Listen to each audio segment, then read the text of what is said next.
হঠাৎ লক্ষ্য করে দেখছে একটা মৃতদেহ ঢালা হয়ে এই ঘাট দিয়ে ভেসে যাচ্ছে।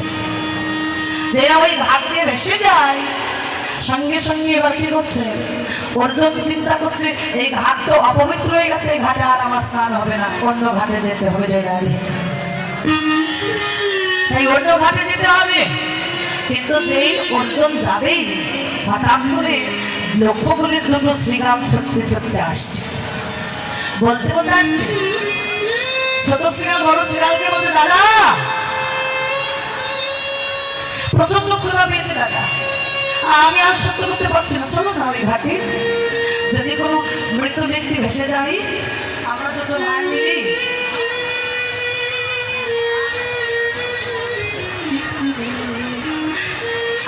ভাই মিলি ওই মৃত দেহটাকে নয় দুটো ভাই মিলে ভাগ করে খাবো, চলো দাদা।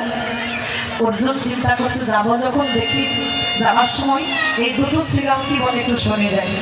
তো অর্জুনের আধ্যাত্মিক শক্তিটা ভালো ছিল, উপোষণের কথা ভালো বুঝতো, চিন্তা করছে যাবো যখন একটু শুনে যাই, একটু শুনে যাই কি বলে। তো ঘাটে দাঁড়িয়ে আছে, হঠাৎ করে বড় শ্রীরাম দৌড়ে গেছে, ভাই মিলে ছুটে গেছে, আর শ্রীরামের ওই মৃত ব্যক্তি তাকে দাঁত দিয়ে টানতে টানতে উপরে তুলেছে। ছোট শ্রীরাম দৌড়ে গেছে খাবার জন্য, বড় শ্রীরাম হচ্ছে থামবা, থাম বলছি। ওই ব্যক্তি মৃত ব্যক্তিটা কিন্তু সেবা করবে একটু দাদা, সেবা করবার আগে আমি কিছু পরীক্ষা করতে চাই। দাদা মৃত ব্যক্তি আমার পরীক্ষা হয়, বলছে হ্যাঁ পরীক্ষা হয়, আমি পরীক্ষা করবো, তুই দাঁড়িয়ে শুধু দেখবি। ঠিক আছে দাদা তুমি পরীক্ষা করো। ওই মৃত ব্যক্তির দেহটা অর্থাৎ সর্বপ্রথম চরণের গন্ধ নিয়েছে, চরণের গন্ধ নিয়েছে। দাদা কি বুঝলে?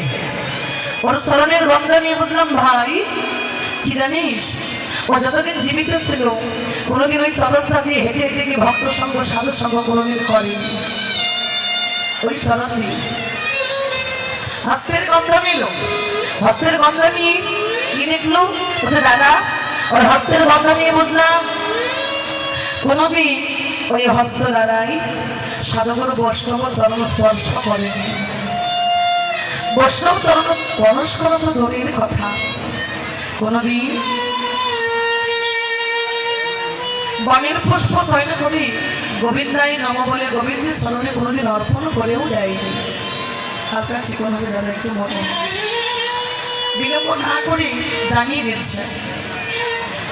এবার হস্ত গন্ধ থেকে বক্ষের গন্ধ নিল, বক্ষের গন্ধ নিয়ে বুঝলো কোনোদিন বৈষ্ণবের নিকটে গিয়ে ভক্ত সঙ্গ সাধু সঙ্গ কোনোদিন করেনি, ওই দেহটা কোনোদিন ভক্তের চরণ ধুলাই দিয়ে গড়া গড়ি দেয়নি। বদনের গন্ধ নিল, দাদা কি বুঝলে এবার? ওর বদনের গন্ধ নিয়ে বুঝলাম ও যতক্ষণ জীবিত ছিল জানিস ভাই, ততক্ষণ ওই বদনটা দিয়ে হরি কথা কৃষ্ণ কথা ওই বদনে কোনোদিনই বলে। হরি কথা কৃষ্ণ কথা বলা তো দূরের কথা, যেদিন মৃত্যু শয্যায় সজ্জিত ছিল শেষবারের মতো ওর ওই বদনটাতে কোনোদিন কৃষ্ণ কৃষ্ণ নাম বদনে বলে। নাসিকার গন্ধ নিয়েছে, দাদা কি বুঝলি এবার? নাসিকার গন্ধ নিয়ে বুঝলো কোনোদিন ধূপ প্রদীপের গন্ধ সে নাসিকা দ্বারা আস্বাদন করেনি।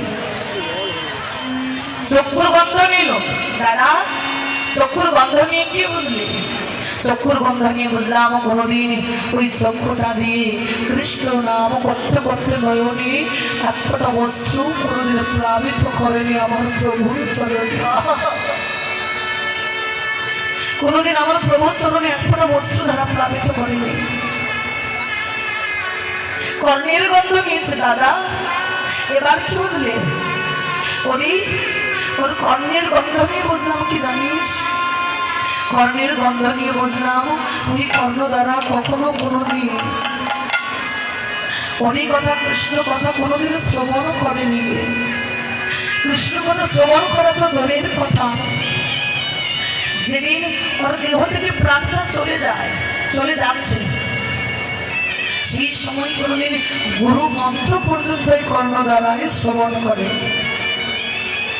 তাই জগতে আর কিছু যাই হয়ে যাক কোনোদিন ওই ভক্ত মানে এই ব্যক্তি কোনোদিন আমাদের সেবার যোগ্য নয়, সেবাই লাগতে পারে না। দুটো শ্রীগান যাওয়ার সময় বড় শ্রীগান ধমকে দাঁড়িয়ে ওই মৃত ব্যক্তিটার গায়ের উপরে একটা লাথি মেরেছে। দাদা লাথি কেন মারলি?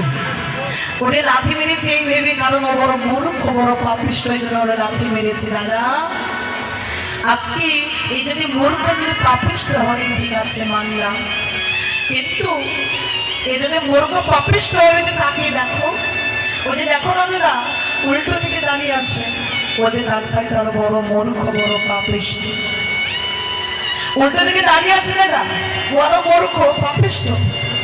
যেই না বলেছে সঙ্গে সঙ্গে এবার বড় সিংহা বলছে থাম ভাই, একটু